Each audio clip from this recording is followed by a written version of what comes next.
you're looking for a durable shoe, you'll have to look outside the carbon family is my opinion. Instead of a carbon, buy a Super Blast or a Mega Blast, right? You will spend more in a Mega Blast than a carbon. True. Right? Does spending more always mean a better shoe? Every runner is different. Yeah. Every foot is different. Right. What works for me may not work for GP. Right. What may not work for you. And who should completely avoid it? I'm assuming it's the people who are at the airport taking the flight. Shouldn't be wearing Alpha Flies. People who are walking in those carbon plates, long, right? And they're walking. I see a lot of people the walking airport look should definitely be excluded from this, right? Yeah. Or party looks. People are wearing carbon plates in a casual party, right? Get together. Right. Carbon plates. Experts were predicting that the next, though a lot of investment has been made in carbon will stay, but they're still predicting foam. The foam has something to dominate in future. All right. Enough theory. Let's get practical. We're now going to look at some of the most talked about shoes and break them down so you can actually decide what's worth your money. We've covered the big names, but are we missing something by only looking at the obvious brands? Let's talk about the ones quietly shaping the future. The truth is, there is no perfect running shoe. There's only the right shoe. For where you are right now, the best shoe isn't the fastest, it isn't the most expensive, and it isn't the most hyped. It's the one that lets you run consistently, stay injury-free, and enjoy the process. So don't chase trends, understand your needs, choose with intent, and keep showing up. Because in the end, it's not the shoe that makes the runner. It's the runner who makes the run.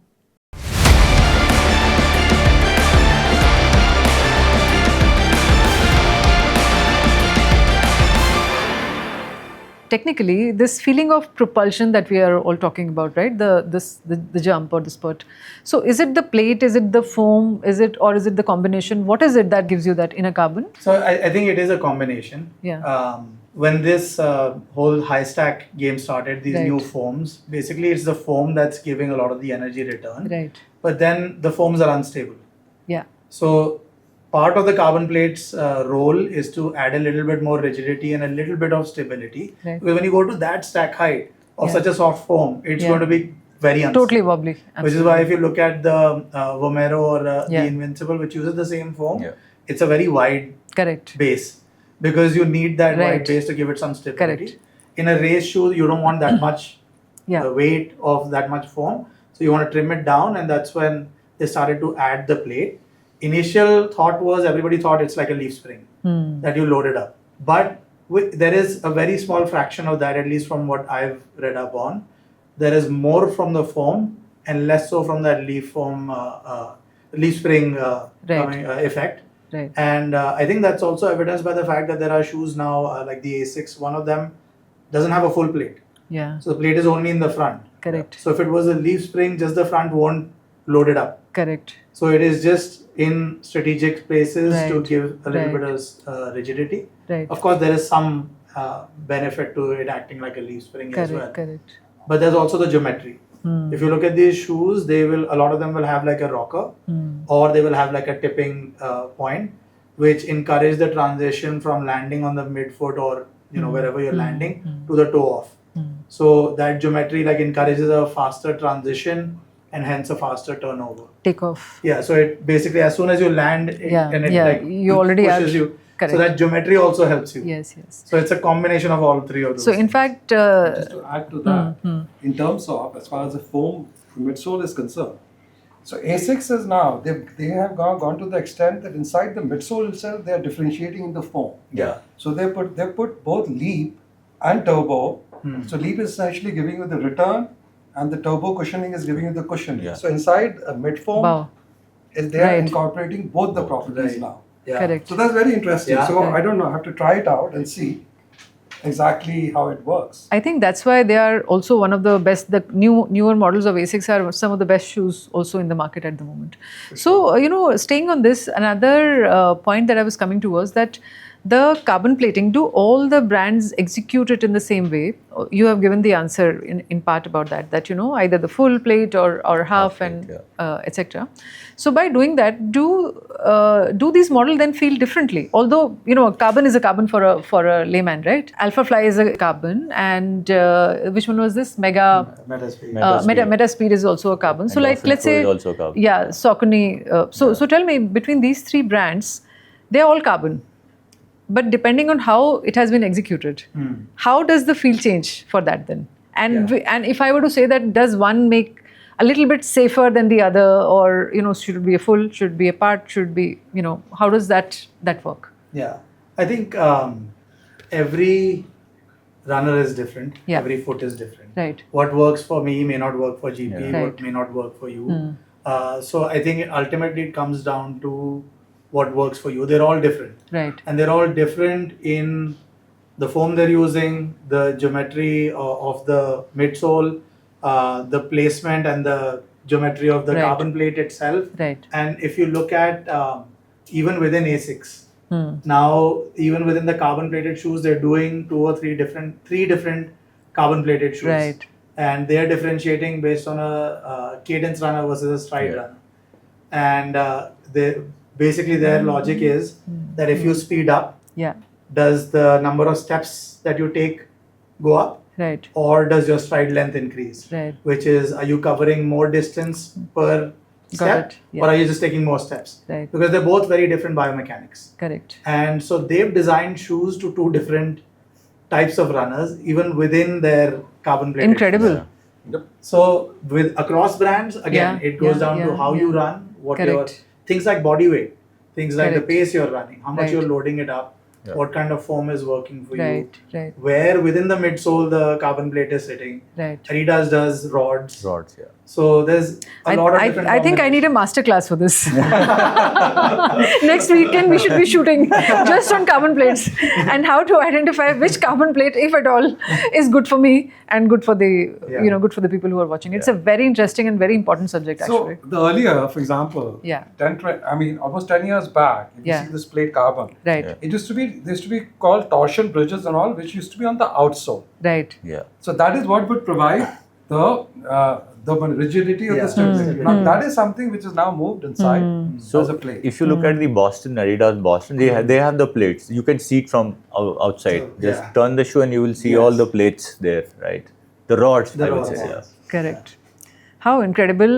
And innovation, which is impacting only 2 to 3% of the runners, because they are the ones who have bought into it Yeah. to run regularly in. But in terms of the science which has gone behind it and the work, innovation work which is going into it, is incredible. So I'm not sure if I see the category expanding because of so many other factors. No, that right? will expand. But Everybody goes for whatever is jury is new. out. in everybody's. Jury's out on that. So Yeah. there's certain bunch of Yeah. experts who are predicting that the next, though a lot of investment has been made in carbon will stay, Yeah. but they're still predicting foam. Hmm. The foam as something to dominate in future, especially in India. So let's see. No, so if you Personally, look at ASICS personally, also, I am these with that. two I am shoes, on that, which is the with foam. Super Blast and the Mega Blast. Yeah. They are very costly. They are almost the same price of a carbon Yeah. shoe, Yeah. right? Correct. And they are amazingly good, right? Correct. Amazingly good. You can do your full or a ultra in a Super Blast. I just did my Udaipur Yeah. one shoe, full shoe, 100 kilometers, no blisters, nothing. Super Blast. When I'm speaking to the brand insiders, they're all saying we'll keep on advertising our carbon shoes, but the volume there's a that we're market, selling yeah. is the market. What Yeah. we're actually selling is foam. Correct. I think it's like if you make the analogy with the automotive sector, everyone had who had an F1 team. Initially, Yeah. it was a loss-making proposition Correct. for most of them, but it was the positioning. Absolutely. Because that's what made people Totally. the masses Yeah. buy Totally. the other cars. So it's similar, I guess. No, you always have one iconic model in the Yeah. entire range, which Yeah. kind of creates the branding around it, and then there Yeah. is the aspirational impact which comes in. Absolutely. So, Gaurav, would you recommend? We've spoken so much about the and the jury is out on the carbon shoes.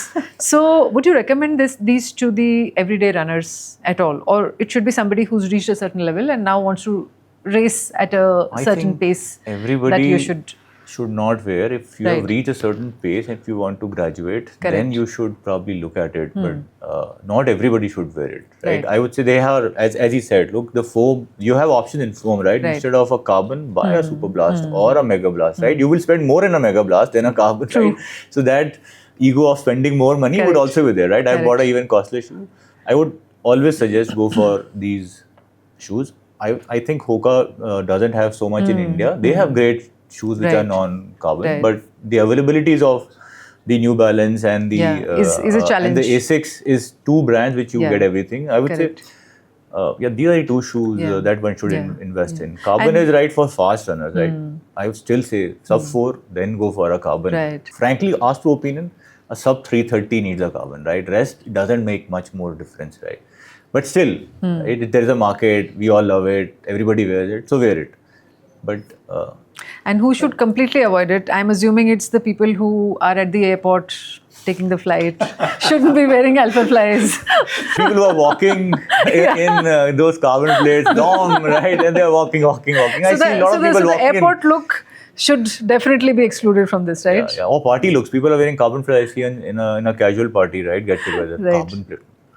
I think even from distinguishing from what type of runner, but what type of run as well. Yeah, Correct. yeah. There are too many runners who run that pace as well, but they'll Correct. wear it for every Yeah. other run, Every other like run. even for Absolutely. speed work and things Training like that. runs. Exactly. So, I've seen Intervals in carbon plate. exactly. What's the use? Right? Absolutely. What will you get, right? Correct. Yeah, I mean the whole point of training is to create that adaptation. Yes. To yes. increase your muscles' ability to do that. But So strictly race days, and strictly if you're looking just at wear a shoe at a one or two sub times four. before your race. Yeah, I don't yeah. want you to wear a shoe on the race day and you're not Correct. even aware of. Yeah, I yeah. will still say run a 30-40 kilometers in that shoe, spread across, so that your foot is probably relaxed in that, and you know what's the pain point in that shoe. So Sajid, we've spoken so much about the higher stacks, and across all brands now that seems to be, apart from carbon, that seems to be the other trend. Because as a runner, personally, I feel that there's an inflection point, right?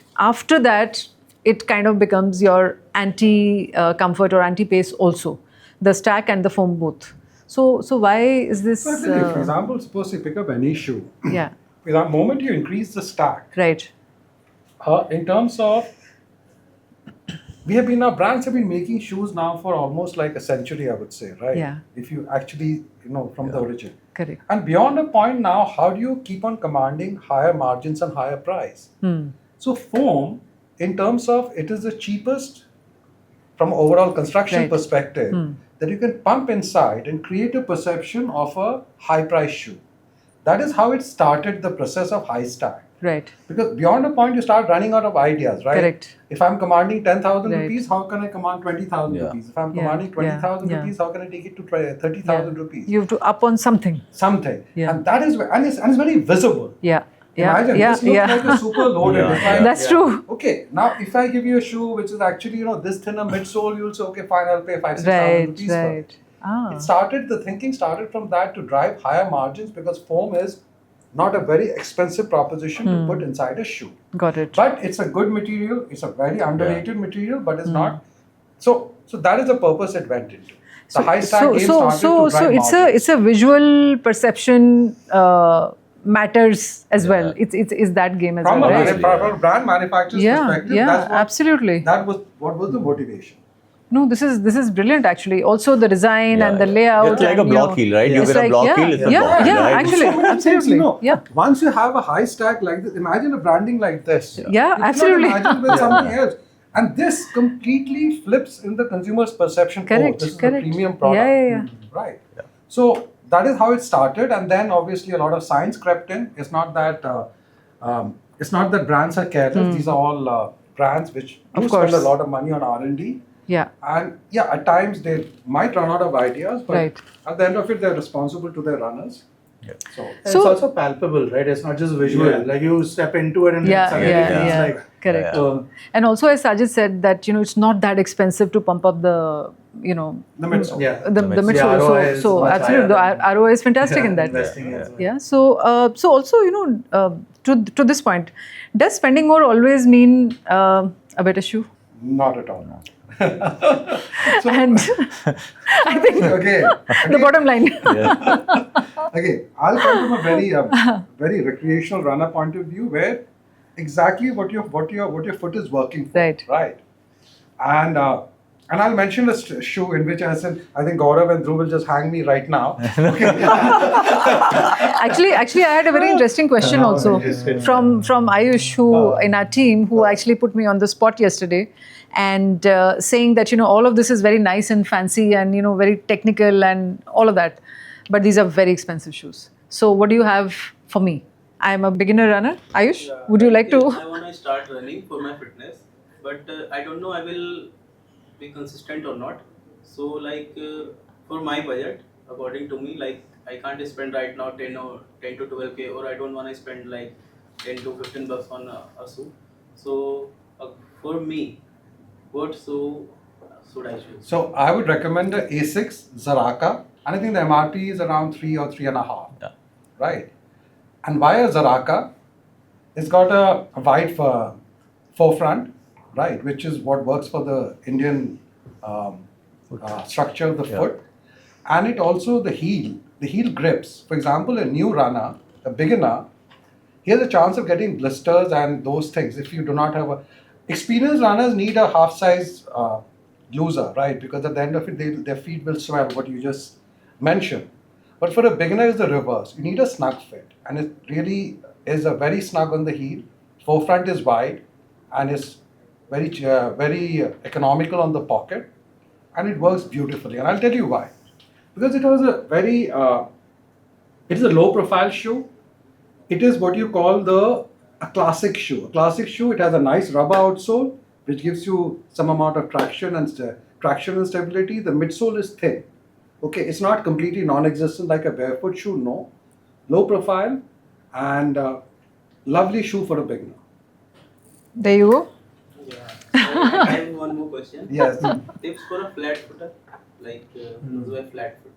So I had recommended it for, again, I'm not an expert on this topic, but I had recommended the Zaraka only to somebody in Hyderabad and really worked for him.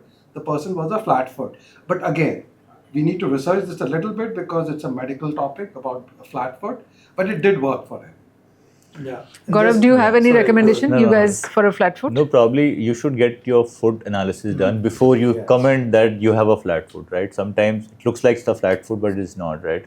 So get it done. But if it comes out it's a flat foot, then there are various categories how flat the foot is, and then they would recommend you a shoe. Maybe go to a ASICS store. They typically do all this exercise, all this work for you, and they will tell you whether you want to wear a Kayano. Although these are costly shoes, or GT, and GT has a 1000 series and a 2000 series, or probably if you want to go to a Nike structure is there, Puma Velocity is there. So these are all support shoe which typically one wears, or a normal shoe also. So other thing, the cheaper thing is that you can wear any shoe and buy a good insole, right? Buy a good insole which can give you support, remove the existing insole, buy a good insole and use that. Maybe a Zaraka and a similar amount of 50% of the amount into an insole, and you will get that support. If you look at the US market today, it is growing madly in terms of insoles.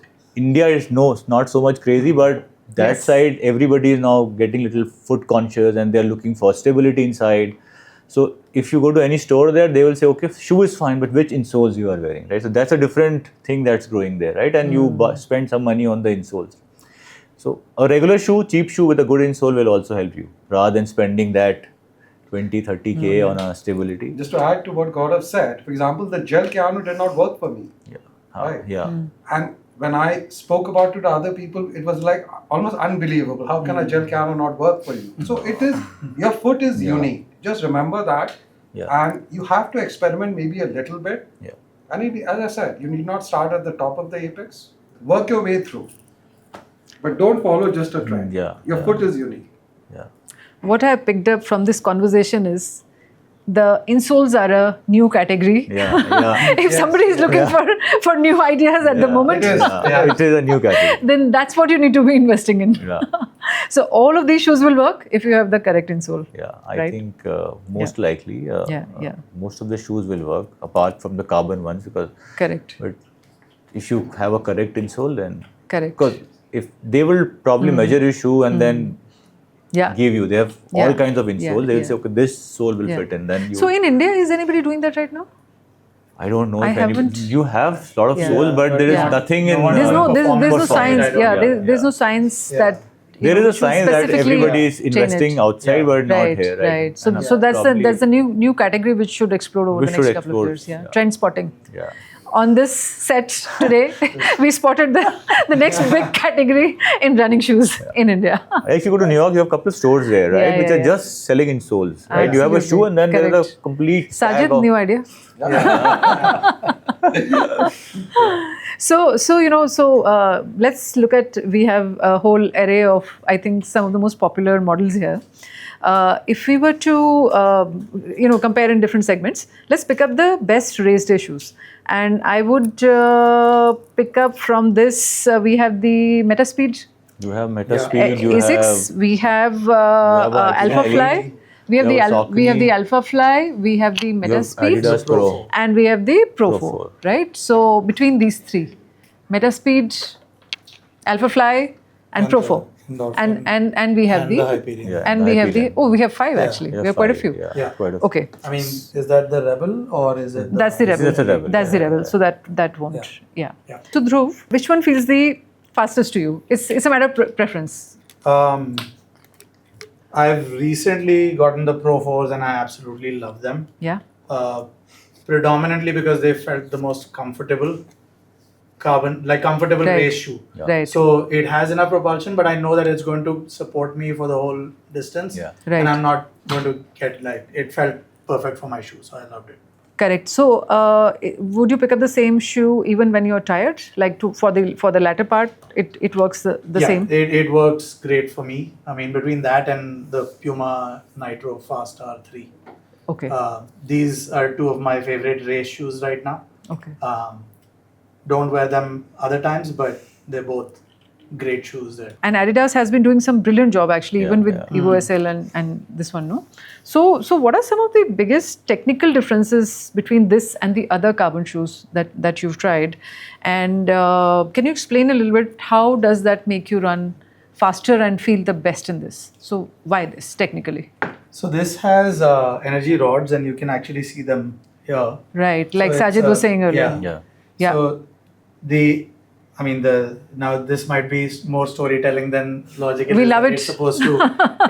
Like we mimic- said, shoe is all about storytelling Yeah. also. Yeah, all. Quite a lot. So we love it. But it's supposed to mimic Yeah. your foot's bone structure and kind of how Yeah. those and map to those. Very interesting. But I don't know if that's what makes them feel good. But to me, the foam and the comfort, because normally race shoes you have very little padding. Right. They try to reduce Yes, the weight yes. and it becomes Very, very flimsy thin. and- Yeah, look at like this, if you look, look at at that, this, it's look at just this. Yeah. very it looks Exactly. like it doesn't look like it's going Exactly. to last you 2 races. Right. Especially the Vaporfly. over Also, the I Alpha don't like this bump. Sometimes it can be. It can be, or sometimes it helps Yeah, keep your yeah. foot locked in, Right. or support the Achilles Yeah. and things like that. Hmm. But for my foot, the first time I put it on, I loved it, and it was very different from the Pro 3. Correct. I hated the Pro 3. That's another thing. I actually ran one race in it, and I donated that shoe because I was like, it doesn't work for me. Right. And the Pro 4 was a completely different shoe for me. I love the feel of the cushion. It gives me enough bounce and it gives me Yeah, enough comfort, yeah. and I think it's not unstable. Yeah. That's the other thing that I liked about it. It's like my foot didn't feel wobbly in it. Correct. So Adidas has been truly upping the game. yeah, for sure. The last I mean, it was couple of years. they used to be. I ran my first half marathon in Adidas, and they were Right. the clear winner. This was back in 2011, Mhm. and at that time they were kind of ruling the market. Yeah. I think over the years, Nike with the Nike carbon plate happened, and the Breaking yes. 2 project kind of Yeah. Yes. went way Yes. ahead, and then A6 and all of them picked up. Adidas took their time, but I think now they've finally They've come back with a bang. Yeah. So, Gaurav, which one of these would you trust for a first-time marathoner? The carbon shoes? Yeah, if carbon is on the table, if it must. So, I would say the two shoes which I can tell them is one Yeah. is the 4 and one. This is also a very good shoe. Right? Yeah. This will give you a lot of stability also. Right. If you see that you don't have too much. Right. It's a completely straightforward shoe, Right, right? So right. don't. This is a very good shoe. Correct. These are also great shoes. Yeah. Saucony, but The not problem available is, in yeah, India. These are not available. Too much. Brooks is also not availability in available. India, right? Actually, There's an Brooks is issue, also not right? supply But issue. these two shoes are Would very be good. your In pick? fact, yeah. So these two are very good. But for people like us now in India, we have no choice. Either use this Yes. or this. In fact, the new the carbon New shoes Balance. of New Balance.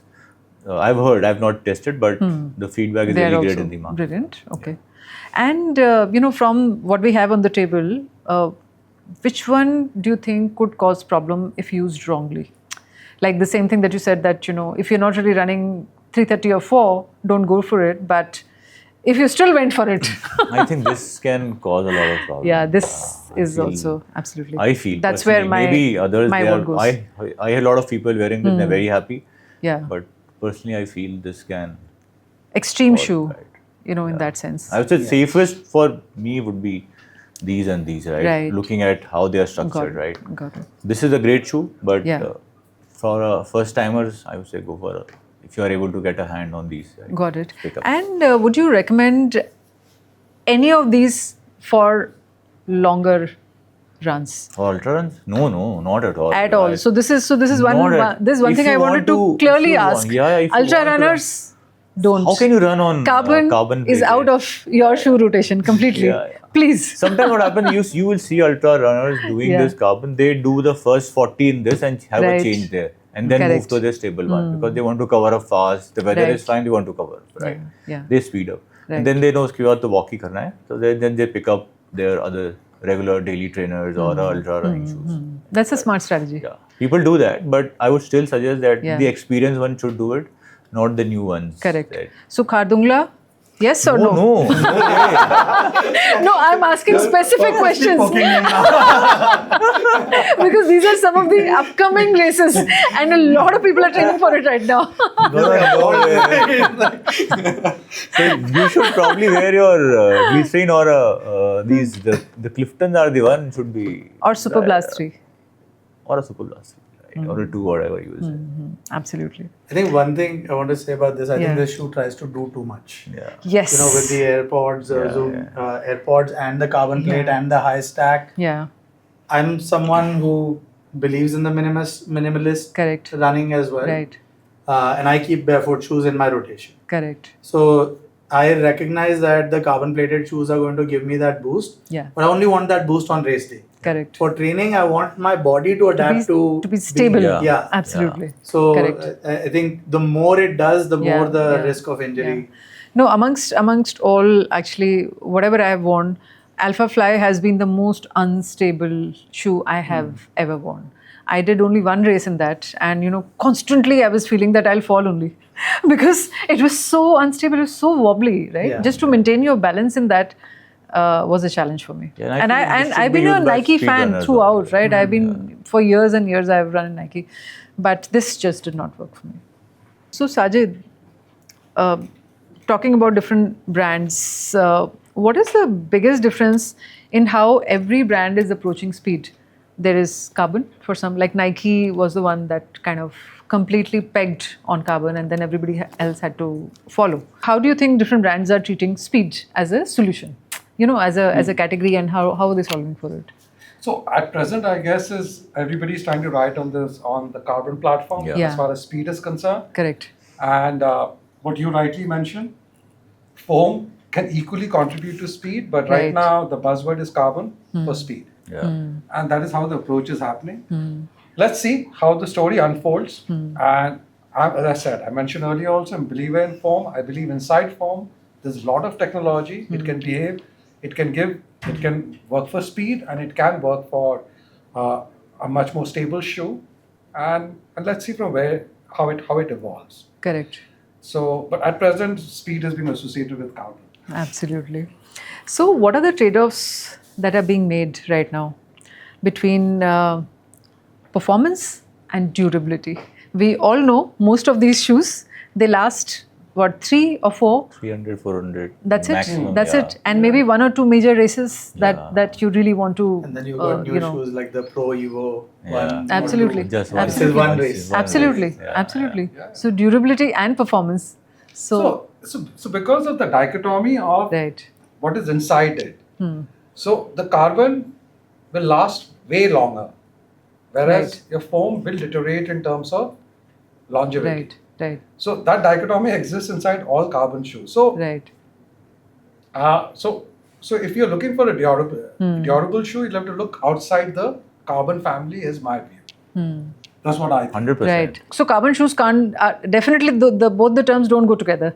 So if you're looking for a durable, something which will last me a good 400-500 kilometers, for example, then this category is absolutely. Well, I mean, depends on how also much being you're the most racing expensive. Yeah. Also So being it's the like most expensive. how much you're racing. So Yeah. 500 kilometers for a race shoe is like 10 races for a Yeah. marathon. True. Yeah. True. True. So it's a fair bit. Durability, Yeah, I yeah. think is there was somewhere I was reading and people were talking highly of the New Balance shoes. Yeah. Hmm. Yeah. I mean, I think it was 880 V14 or V13. That's Yeah. what the recommendation was coming Yeah. about durability. Yeah. Hmm. So I haven't used that shoe, but Yeah. that is what the buzz was around But durability. I think the durability is also a bit of a marketing play from the industry of Right. like giving this standard benchmark of saying even for a daily trainer like 500-700 Yeah. kilometers. The point is that the only thing that deteriorates is the midsole, right? Correct. The foam. Yeah. Now, from a person like me who thinks that minimalist running is good, Hmm. a compromised foam, a compromised midsole, which is not as bouncy, is not the worst thing. Absolutely. Yeah. I was just about to say you Right. might actually want that. Right? So you it's might not- actually prefer that. Yes. So there's actually a lot Correct. more life in the shoe, but Yeah. Right. the challenge can come is how it wears. Right. So if you tend to land like overpronate or underpronate, if you tend to land, It'll be in that it will start in to that tilt. area. Yeah. and it will start to exaggerate that bad form. So there are conditions where Right. it can be an issue, but in most situations, Yeah. your shoe can last a lot longer than that Correct, standard correct. 500-700. I think it's kilometer. exaggerated. Yeah, That yeah. number is exaggerated because even in Not my case, acceptable answer. Buy new shoes. Buy new shoes. Totally. Buy new shoes. 300 kilometers. Look, I'll buy new shoes anyway. That is fine. No, from Sajid's perspective, 300 kilometers, the clock is ticking. Now, if you look at the Saucony Trump series, Yeah. right, these are amazing shoes, right? Correct. People do the races in Saucony Right. Trump, right, and long runs in Saucony. I did my backyard ultra 12, Correct. 14, 16 hours on Saucony, on and on. Correct. No problem at all. Right? I think, and we've been playing with an idea of creating a shoe wearing calculator on the RunPlayGo app. So it should be launching soon. So one of the features on that is exactly this, that, how much has your shoe done the mileage in terms of, because, we have few shoes in the rotation and we don't really exactly remember, right? So how can you track that? And at what point in time, Sajid can come in and say that, okay, this shoe in your rotation is done. Now you need to buy another shoe and the ad can be inserted there. It will send Sajid an email. Exactly. this is the prime customer who's getting ready in the next few weeks. Yeah. So perfect placement there. I think it makes absolute sense. No, but the ad part I'm joking. But for her convenience, Yeah. to know really if you where look we at are. Strava, I capture all my runs on Yeah. a shoe, and Yeah. and when you add a new shoe, it will Correct. give you a feature that Correct. automatically gives a number, right? Correct. It's different for different shoes, Yeah. right? But you can adjust. The minimum that they say is 300 and 500. After that, I think they are also tied up with all these. Then they shoemakers. knock it off. More than 600, it won't. There is nothing that comes up, but you can adjust. Correct. Remind me after every 700 Right. or after Right, 300. right. So. Exactly. And you can just, on their web page, if you web log Yeah, in, you yeah, can yeah. see all your shoes. Correct. And if you have marked it correctly, yeah. how many kilometers they have done. Correct. So it's a perfect it's a perfect brand's plugin. Very interesting. So now we've done the heroes, the flashy part of the breed. Now let's talk about our everyday, do-it-all, safe performance shoes. And in that, my personal favorite at the moment is the A6 Super Blast. Right, so 2 and 3, depending on 3 has just come in, but 2. Then there is the Saucony Endorphin. This is This is the carbon this is not one. the one, but Yeah. the Speed 4. That is also a plated shoe. Yeah. But Nylon plates. nylon plate, but yes, not the. Right, not the carbon plate. Yeah, Correct. So that's another evolving category, no?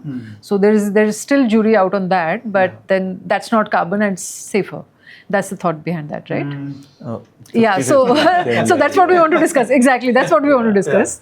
And then the Evo SL, which is like taken the world by storm. Yeah. I saw the data somewhere that it's the highest selling model of any running shoe ever. Wow. In history. That's the data I saw somewhere globally. Globally, yeah. So it's like taken the world by storm. And then, of course, the New Balance Rebel V4, I think, V5, right? yeah, now. And then the Puma Deviate Nitro. That is also Plated. plated. That's full carbon. Yeah. That's common. That's full carbon.